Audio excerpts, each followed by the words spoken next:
Go back and see what worked in your business. Right, correct. Like, don't make up. Black Friday is literally for the people who have bought from you all year long. Don't go out there making up something. Don't do it. Look, I get pissed off thinking about it. Don't do it. Like, don't go buy this piece, this inventory. Don't invest in something that your audience has never seen, because they are wanting something that they had their eye on all year long.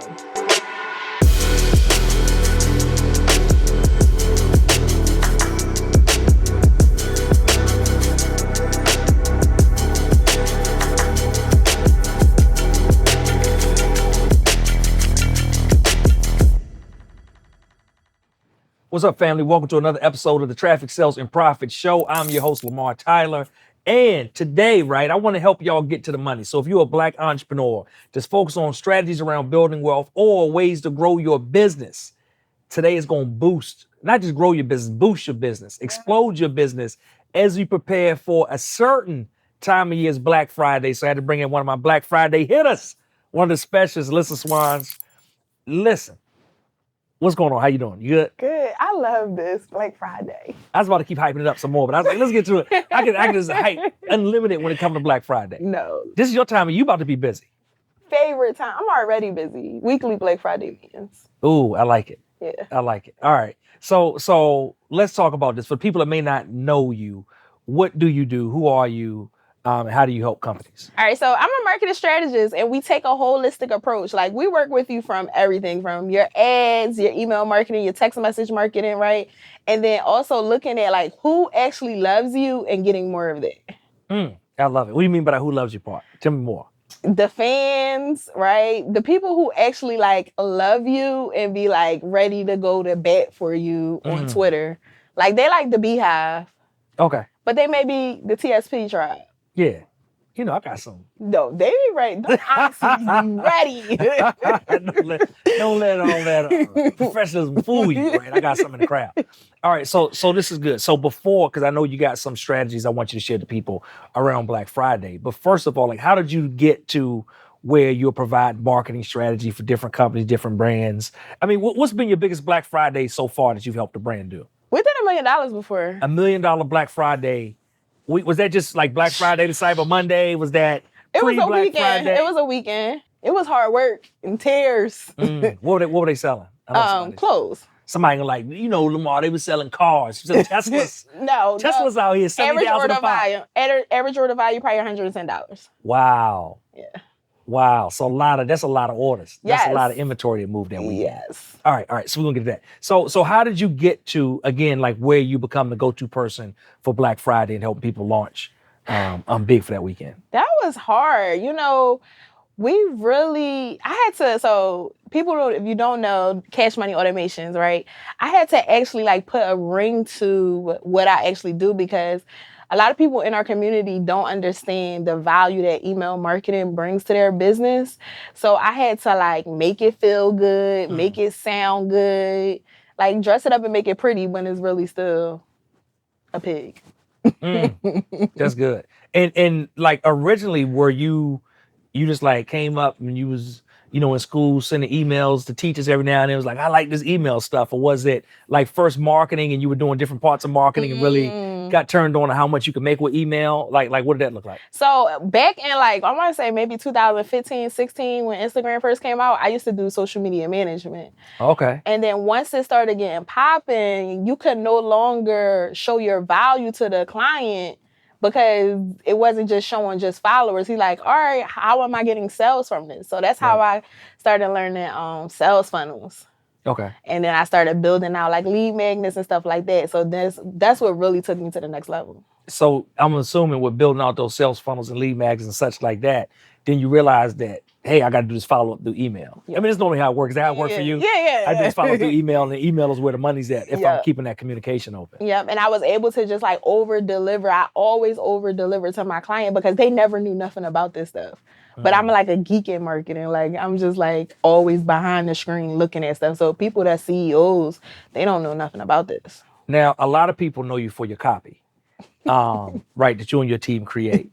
like, how did you work on, were you just naturally good at copy all the time? Was it stuff you learned? Was it courses you took? Like, how did you get good or even great at creating copy? This one is going to be so funny. People going to be like, you lying. Just been myself. Like, what I really learned was, so I tried, right? I was trying to do like the stuffy, tight copy and it wasn't working. And once I started to work with brands where I was able to actually know the customer, follow the customer, and give them the same words, because I'm the same ideal customer and I have the same issues, we took it off. It took off. Like, everybody's like, we love your copy. But literally, I was just giving them what their customer asked for. So it may be questions that they may ask on an Instagram post, or it may be comments that they say, and I'm taking it and putting it in a copy. That's good. So using their own language, using their own piece, like you said, their own words, not just what they say, but how they say it. Yep. And translate that to the copy. And I guess when they reading that, they saying, hey, you know what? She talking to me. Yep. All right, that was good. That was good. No book, no course. So at what point did you transition and say, all right, you know what? I'm no longer just a social media agency. Or I'm no longer, did you just totally stop social or? Yeah, I just totally stopped social because it was just, first of all, I was a one man thing. And it was more value being shown in the email. So I was able to, and I learned this in TSP, was just like turning into a machine with the emails. It was faster. Because I'm guessing because it was faster, as I think about it, because also at the same time, you're able to show them like direct return on that dollar. Because the thing that's tricky about social media management in and of itself is a lot of times it's hard for people to tie direct dollars to that. Like, if the social isn't making them money, and I know at the end of the day, no matter, people say, hey, I want all these people, but they got all them people and they still ain't making money. I like, see it all what's the up, time. right? Like, exactly, like, what's up? So with the email, you were able to just hey, like, I created this, we send these promotions out, money come back in, and it was easier for you to get paid? Yeah, easier to, like, I'm the first person to actually get paid probably now. So I used to be the last person. And I was like, how can I deliver value faster? So as soon as businesses stop earning money that they usually would, first thing they cut is marketing, which they shouldn't, right? Makes no sense. Because it's literally the heartbeat of your business. But they cut marketing instead of going in and re-strategizing. They cut their Facebook ads. They cut their social media management. Instead of just going in and re-strategizing and see what works well. That's good. That's good. So, all right. So you make that switch and transition. When you made the switch, were you excited? Were you scared? Were you, because it was different. It was a different thing. Oh yeah, back in 2019, 18, it was different. It was MailChimp. Klaviyo had just came out probably. So it was, but I knew that I could deliver crazy value. Okay. So I was excited and confident in a way. Like, I'm still very much confident, but it was like, I'm ready. Like, who want this? Give me $1, I'll do it for free. Like, I just was trying to pay my rent so I could show people the value of it. Was it hard getting those first customers? Yes. Really? Yes. So what did you have to do to get those first customers? Beg, like, literally. Sometimes I would do free. Like, I would do like a base and then just pay for this, and the third. I promise you going to see the return. And then they would have to pay like double or triple the money, right? But I was like in people DMs, talking to all these big brands. And this one lady, she was like, let's do it. Moved her off of MailChimp. And it went up. So you go from that, you make the transition from the social media agency to now, you're writing copy and creating copy and getting deep into marketing and flows and stuff. At what point do you start to focus on automations? Right off the bat. But I was making more. I used to make more money in automations than the actual campaigns. And then once, like, Facebook do something with the ads, right? Yeah. So the traffic not flowing no more. So we started sending more campaigns. So it really would depend on like the fluctuation of the month. But if it's something like decent that I learned in the Klaviyo that night, like just being up, seeing an opportunity, I would create a flow based off of it. So tell people, for the people who may not know what the flows are, the automations are, if they're a business owner listening, like what are some examples of some of the automations and flows you would set up? So automations are based off of whatever the customer does in their store. If they abandon a cart, if they view a product and don't purchase, if they come to the site, active on site and don't make a purchase, right? If they purchase product A without product B, you can literally make a flow based off of anything that has high traffic to it and automatically make money from it. I love it. So you were putting these in, and then, just, I'd say all the time with entrepreneurs, they just have like a massive failure to follow up most of the time. Yeah. So just following up any amount, like generally makes people a whole lot more money than they normally do. But now, because you got these automations and flows in, I would imagine people are seeing like a huge difference just from day to day, probably day one you cut them on. Yeah, no, definitely. Like the abandoned cart, which a lot of people know me for, is 7 emails long. Nobody has an abandoned cart that's 7 emails long. But if you keep following up, and this is proved based off of proven data, is I literally started adding the email every time I seen more people make the purchase, right? So this is back when open rates and click-through rates was like to the T, right? We knew this amount was right. And I was just like, oh, add another email on. It's still opportunity in there. And that's how we were able to create these flows that, are proven strategies. That's good. That's good.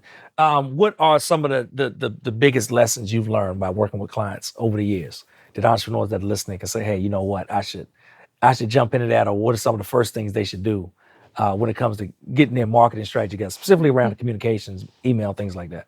Do it yourself. Really? Yeah. I think that they should do it. It controls the money, right? And as a CEO, your job is to bring in the money. That's the first thing they want to outsource, but they don't want to pay for it. Right? First thing they want to outsource is not getting on social media, but they don't know how to make organic content for their ads, right?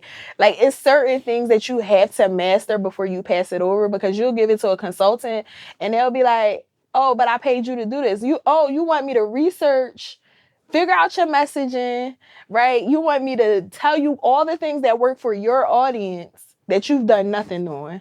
So master it, bring in your own money, and then bring in somebody else. So I think that's what they should do. That's good. If they're looking to master it, like, where should they go and what should they? YouTube. Okay. The blog. YouTube University. YouTube University. Like the blog of any. And they have made it so much easier from now to 2017 when I first started, 18. Like, damn years, I was literally like piecing it together mentally. But now everything is just so much more vast. You can literally go to the blog and figure out how to do this within 5 minutes. And literally, them 5 minutes can make you $500. Did you like what you just heard? Well, let me tell you about this real quick. We want to expose you to something that's amazing, and that is the TSP Mastermind. If you are a business owner that's trying to reach your next 6, 7, or 8 figures in business, and you're looking for a community of like-minded, purpose-driven, and ethical entrepreneurs, and guess what? You're in the right spot. We have a 12-month program with one-on-one coaching, accountability, trainings, events, and more in order to help you reach the next level in your business. For more information, visit www.trafficsalesandprofit.com. Yeah. Let me ask you this. This is unrelated but related, because one of the things that strikes me just interesting about you, specifically in the space that you're a Black woman, because there's a lot more Black women now. But like, even I feel like it probably still is like a small percentage of all people that kind of specialize in copy automations and such. But then if we go back to, like, say you're talking 2015, 2017, 18, 19, stuff like that, you going into a space where you're not necessarily seeing a lot of women like you doing what you do. Did that ever cross your mind? Yeah, I just actually left a conference a couple weeks ago. I was the only Black woman in this space. And let alone the only Black maybe one other Black person near, but I was the only Black woman in the space. And I'm near with like blonde hair, around all these white dudes. But they gravitated towards me, but they also know they know the businesses that I work with and stuff like that. So they also know I'm well respected in that area too, in that space. That's good. Yeah. I'm curious, do other Black women come to you sometimes for mentorship or leadership, or how can I get into this lane? Yeah. A lot of people have. And I also want to see more Black women, I want to see more Black women killing it, because we have all the tools. We do it. We know our audience, but we outsource it to the white people all the time. Why do you think that happens? They trust them more. They trust them more. And I understand. My eyes was recently opened up at their last mastermind that I went to, and I understand why. It's all about messaging and positioning. So hold on, we gotta go deeper. So what's the messaging and positioning that makes them trust other communities more than themselves? About growing together. Mm. Because sometimes I feel like as Black people, we see ourselves as this big people, but we only can see like right here. But we see the white people up here. And when we link up with them, we feel like we up here. Mm-hmm. So now we all share a vision together. Where it's like me and you, right? We like this. We feel like we may feel like we each other's competition, but really we not each other's competition. Yeah. If we link together, we can go higher. So it's just definitely about, I think it's also about view of how you see yourself. Not to go all super deep, but I was in church and they was talking about how love thy neighbor as you love yourself. And it's a scripture in the Bible. And it was like, we can't love each other that way because we don't even love ourselves in that way. Mm. So it definitely opened my eyes. That's good. Interesting, right? You know, you're getting word on the TSP show today. all of it. All right, so it's interesting. You know, one of the things I often say is that Black businesses aren't doing big enough business to think that they have competitors among the ranks. Because until you're doing, you know, I just want to be like if you ain't doing at least 100 million, people ain't your competition. You know what I mean? So. You know, we can't be doing 6 figures and thinking, oh, somebody my competition. You know what I mean? Or like even 1 million and thinking somebody my competition. Because if we really knew and internalized how much money is out there, how many customers are out there, like how much even our own community, just in our own the Black community, outside of the community, right? Not even talking about outside, but just our own community, how much money Black people spend, you realize like the slice of the pie you got is so small. Them people are not your competition. They are not your competition. And not only that, most of the time, and I want to say, I just realized this maybe about the last 2 years, $1 million is just starting ground. Correct. Like, I used to be so hyped, like $1 million, $1 million, $1 million, but literally. Do that again, how was it? I used to be like, I want to, and there's nothing wrong with that, but it's literally just like a flag in the sand. Like, $1 million is just starting ground. But let's be clear, the people who do make 100 million, right, they do see $1 million big dollar businesses as a threat to them. Mm. And I have seen it. It's vicious in these marketing streets. Good. So let's talk a little bit about the big day or the big weekend that's coming up, Black Friday. Right, you said that you're already in meetings around Black Friday. So for people that are listening, right, like what should they be doing right now to prepare as we're a few weeks away? Well, I mean, you know, I seen and I was in a Facebook group the other day. Somebody was asking like, "What do you think I should do?" And everybody's giving her, "You should do this, you should do that." The one thing I wanted to say, and I didn't want to be all corny, but it was like, go back and see what worked in your business. Right, correct. Like, don't make up. Black Friday is literally for the people who have bought from you all year long.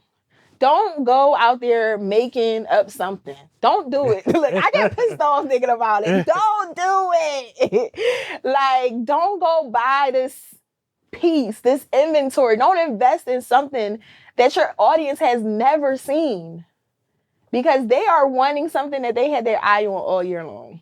That's good. I was telling somebody recently the same thing. I was saying that they should look for opportunities throughout the year to run different promotions to see what hit and then just do it bigger for Black Friday, like around that same thing. I was like, you know, you basically get a chance to test all throughout the year and then find out what works well and then do something big around that thing so you can just crush it.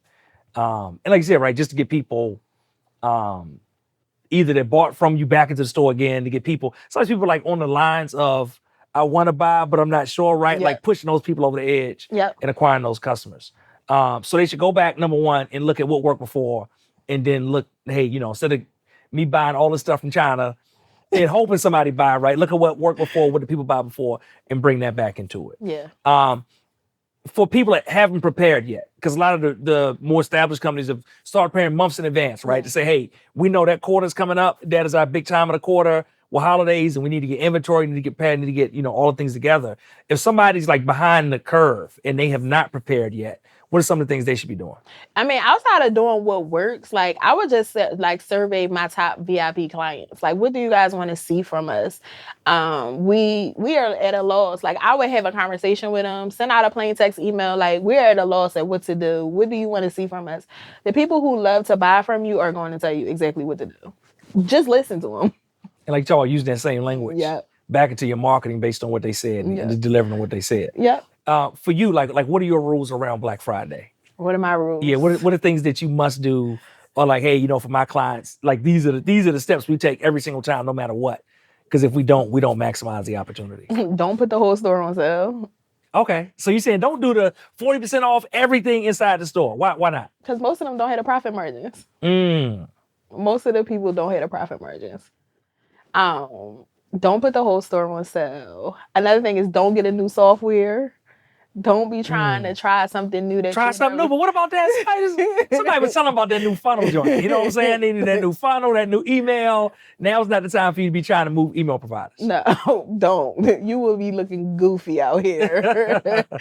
Don't try no new software. What is another one of my rules? I'm always a stickler of going back to the data. What does the data say? Like, if it ain't in the data, don't try nothing new. Like, if the data doesn't say do this, don't do it. Because this is the time where people are literally handing you money. Yeah. And you're like, no, I'm not going to take it because I want to go from Stripe to PayPal, or I want to do this to that. Like, literally, this is the only time of year people are willingly giving out money just because. Yeah, that's good. I tell people, I say Black Friday is the only day where people wake up looking for a deal. Place to buy. They're like, credit card, like out, like let me find something. Like, I really want to find something too. It's like no other day in the world. It's just stupid if you think about it, right? It's like we literally wake up that day like, I'm looking for stuff to buy. What am I spending on? No, literally. And we literally will feel like we'll have FOMO, right? Fear of missing out if we don't find something. Yeah. Like if you go to bed, like you go through that weekend and you ain't bought something and you feel like you ain't got a good deal on it, like people literally will have FOMO, like, I ain't do my part. Like, I ain't do my due. Somewhere out there, it's an offer with my name on it. I didn't find it. Yeah. And then also, one of the things I don't think people maximize on is sharing, telling their customer to share with their family. Oh. Everyone is with their family during this time. So, okay, this is another thing that we must have, right? We must have a thank you funnel, bringing them back the next day. With an offer. Like it's other funnels that we could talk. I don't know how you want to do this, but we could talk about funnels that they must have. That like we run every sale. Oh, let's talk about it. You won't like throw that out there. I don't know you want to do this. We got funnels that must have. To make all this money, but y'all might not want to hear. We want to hear about it all on it. What are the funnels they must have? They must have an abandoned cart that speaks specifically to their sale. So if the sale is one day only, why don't you have an abandoned cart that aligns with one day only? It can't be 4 emails over the next 5 days. No. It got to be everything hitting that day. Turn that crap off. All right, so we hitting them on top of that. So you said abandoned cart. You said before that was a thank you? Yep, customer thank you. And tell me about the customer thank you again. So what we do is just say like, hey, you shopped our Black Friday sale. So this is here, y'all. This is where you can list out all the legalities. Like, it's going to take us 14 days to ship it. Gotcha. This is custom made. You can make them another offer, right? I love these funnels because you can make them another offer to come back the next day within 48 hours, right? You can do all those things. And then also it allows you to keep it going throughout the rest of the season, right? So you could talk about different things that you may have coming up. Like, this is ongoing communication that you have already planned for the rest of fourth quarter. Okay. So I love that funnel. Like, that's one of my favorite funnels. That's good. All right. Any other funnels they must have? The abandoned cart to thank you. And you must turn off your sign-up form during this season. Okay. Like, it's a distraction to the sale. Most of the time, like, people are trying to buy this 50% off sale that you probably haven't, right? But you have a form saying sign up. Just to get on my email list or whatever like that. Yeah. That's good. Yeah. One of the things we would always do for Black Friday is we would make sure that we would take that down and all the pop-ups would change to specific around a promo. Yeah. Because the main thing is we just need to make sure everybody know about the promo. Yeah. Because if you come there and you don't know about the promo, What are we doing? We're not doing our jobs. Right. We just out here like it's any other Friday, No, right? and that's how people treat it, and it's sad just because that's how they see their business. They don't see it as a big deal. This is a big deal. And it's not about, I know on social media, everybody posts their numbers, right? But I always say, did you do better than what you did last year? Yeah, that's good. Like, did you change your store around? Did you invest in graphics? Did you invest in messaging, right? Did you take your time in the store to make sure and go through it? Does this align with what my customer do? I'm always on my client's site. Oh, this is a distraction to the buy. Like, what is happening on the site as you are going through the buying process? That's good. Now, what is your take on advertising? Should they be advertising that weekend? Are you advising your clients to run paid advertising or not, right? Because I've heard people say, well, you know what? Everybody's advertising too expensive. You can't hit them, or you're not going to reach new people. Only advertise to your previous customers. What are you advising your folks? I'm advising. That's a weak mindset. Ooh, I love it. That is such a weak mindset. Like, we have money to spend, right? Like, what is your market? Set a budget. Go into the season with a budget. Where are you spending your coins at this year? Like, go into the season with a marketing budget. They looking for Black Friday deals. They're like, oh, I got to buy my stuff for Black Friday too. So they got that little pot set aside. So use your Black Friday money instead, roll it into your actual marketing budget. Yes, so that you can invest more into your marketing, and then you can this is literally just building blocks to get to the 100 million.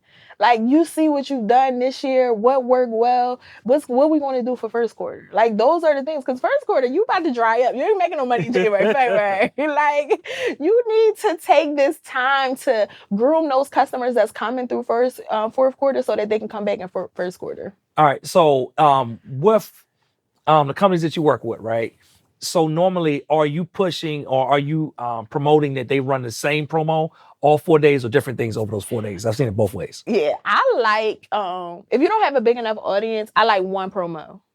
The messaging is consistent across. You ain't got to worry about if your ads need to be optimized more, right, or if they never make it out of testing phase, right, because the messaging is literally still the same. We ain't talk about that because a lot of people, they like, it's like Black Friday morning.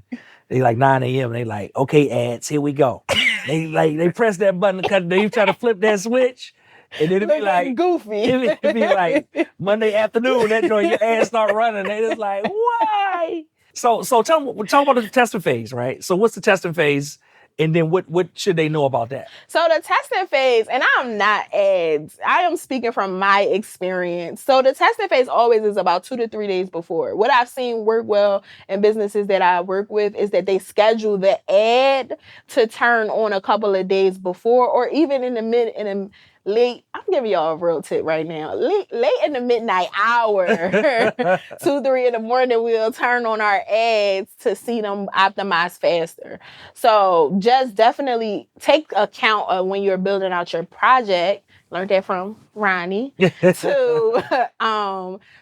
in that optimizing testing phase, because that does take time because everybody is spending money with them, and you need to really take that in account. So, but in the meantime, your emails and your texts should be running that promotion during the time.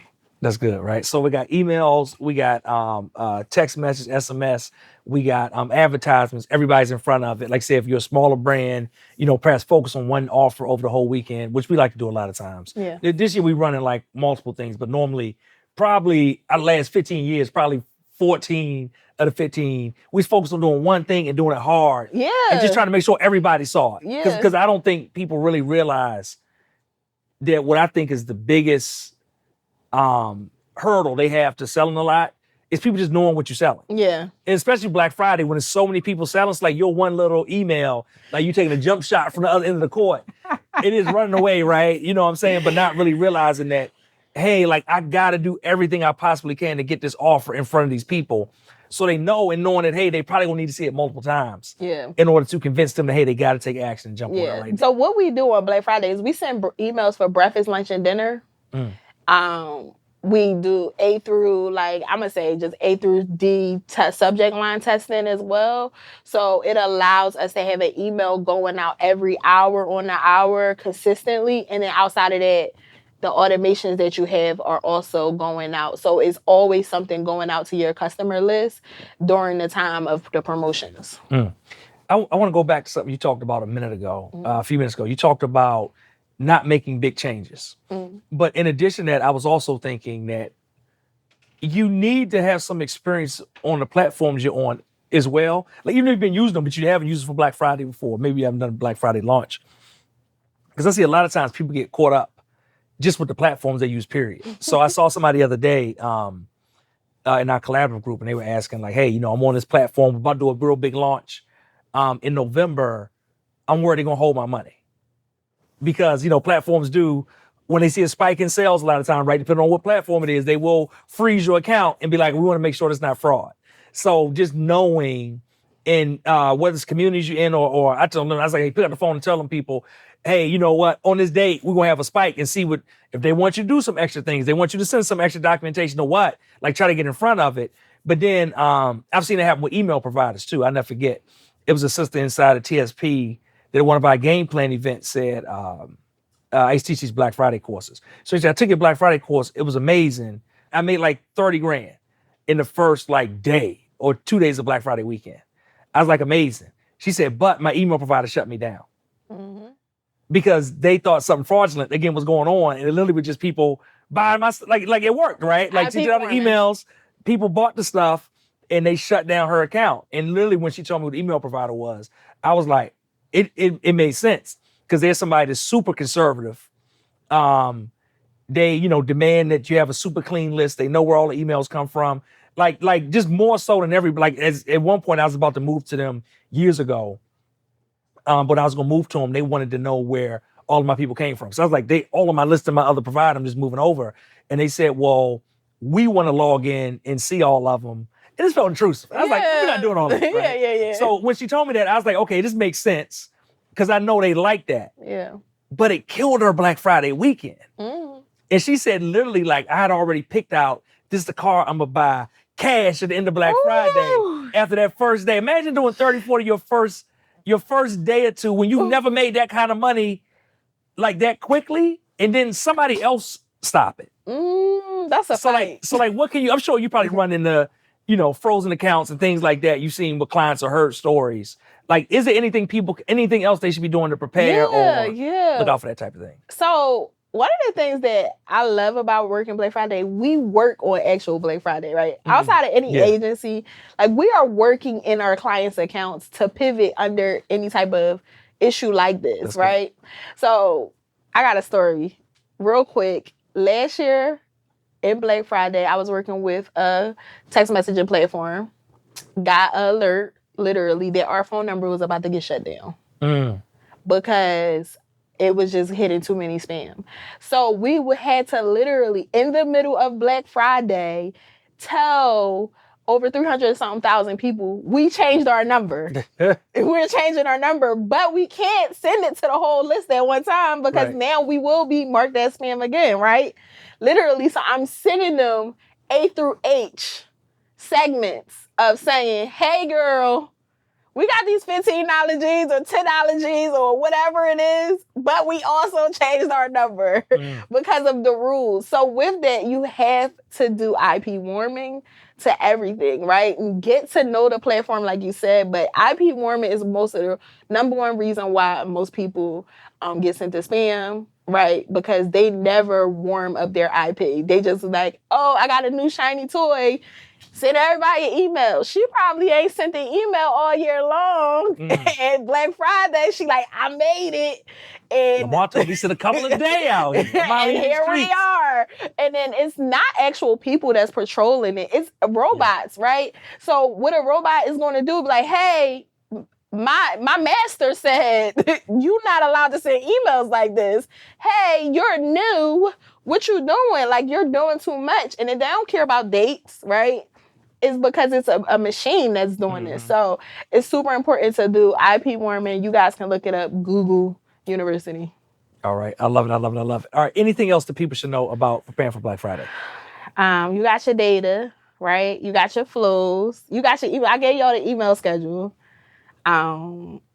If you must, right? This is good too. I wrote this in a group a couple of weeks ago. I probably didn't even tell you, but I had a list of over. Hold now. SPP, we hold on. All right. I had a list of people, like, I want to say over 70,000 people. I can't remember. It was 100,000 people. And I was gearing up for a sale that have never made a purchase from me. Mm-hmm. More than likely, you probably have a list of people who have never made a purchase from you, right? You want them to come back because we spent money on them, right? Mm-hmm. Or you have a list of people that only purchase one time, but you need to profit from them. Most of the time, we don't profit till these people make 3 or 4 purchases, right? So you want to get in front of them and start talking to them now. Running ads, sending emails. You can literally just like say, hey, Keisha, how you been? Like, say something to them so that you don't be looking goofy on Black Friday. Like, I got a list of people who never made a purchase from me that could make me $500,000. That's good. And literally add more money onto your Black Friday just because you didn't talk to them in a while. And they like, I don't even know how good your product is anymore. Yeah. Right? So maybe reintroduce yourself, reintroduce your brand, right? Share something. I always say share the testimonials. A testimonial, good old customer or a new customer, always makes the buyer feel good. Like, I love reading testimonials or reviews. So sending them to them, just checking in with them so you can add more money onto your Black Friday will definitely change the game for you. That's good. I love it. Talking specifically about that, one of the things we did today, we sent out an email where the call to action was just for them to respond back to us, just so that we can increase our deliverability, right? Because that's going to help the email provider sees, the people emailing us back and like, hey, they must know them, right? Yeah, they cool. Yeah. So we're gonna let them into the inbox. So we send out some of those. And something else, I did it for a Black Friday, but I was thinking about doing it this year.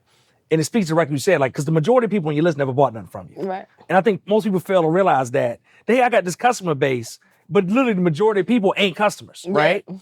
So something we did one year, since we were, back when I was selling a Black Friday course, like our Black Friday was essentially before Black Friday. But I wanted to just acquire more customers and get more people over that bought something. Not so much to make money right then, but I knew if I could get them to buy something, we make a lot more money over the next few months.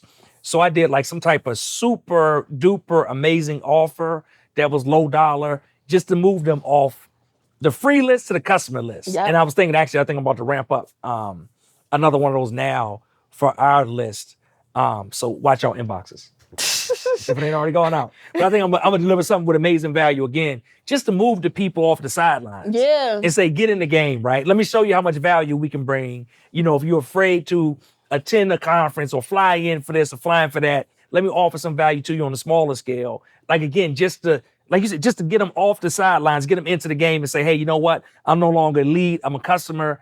And then you don't have as far to go when it comes to Black Friday. Yeah, and then also it allows you, like, them to experience you in a different way. Like, as the reality is, as small Black businesses, we got to do 10 times more than what the next person is doing, right?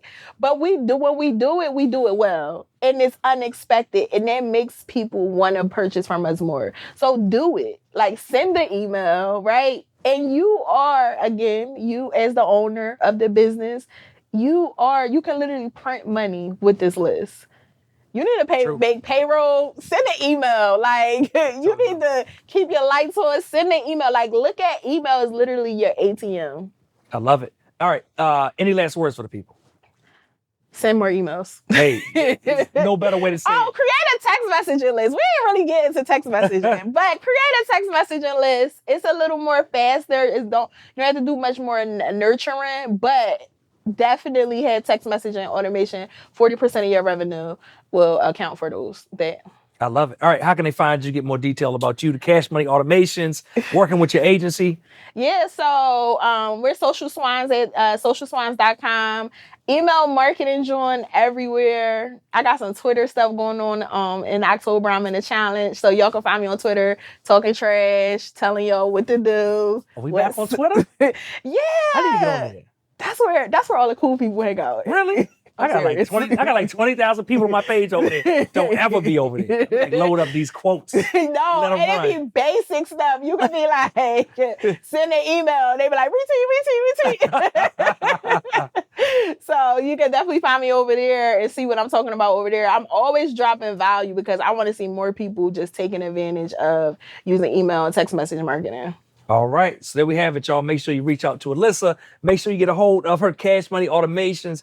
Get her agency to help you get right. Yeah. It might be too late for Black. You still taking Black Friday clients? Yo, I literally have 3 spots left, and then I got a meeting after this with my team, so I don't know if they're going yet. We down to 2. Stop listening right now. Hold up, subscribe first. After subscribe, stop listening. Yes. Click the link below and go check this sister out, y'all. Hey, guess what? You've just completed another episode of the Traffic Sales and Profit Show. I want to thank you for watching. And listen to this. Thanks for listening to another episode of the Traffic Sales and Profit Show. Hey, do me a favor. If you enjoyed what you heard today, subscribe and follow us on this platform right now to make sure you do not miss a beat as we drop new episodes and additional content every single week. Also, if you'd like to get access to a free paperback copy of my book, access to the TSP Traffic Sales and Profit free Facebook group, our challenges, resources, our events, and more, make sure you visit us at www.trafficsalesandprofit.com/podcast.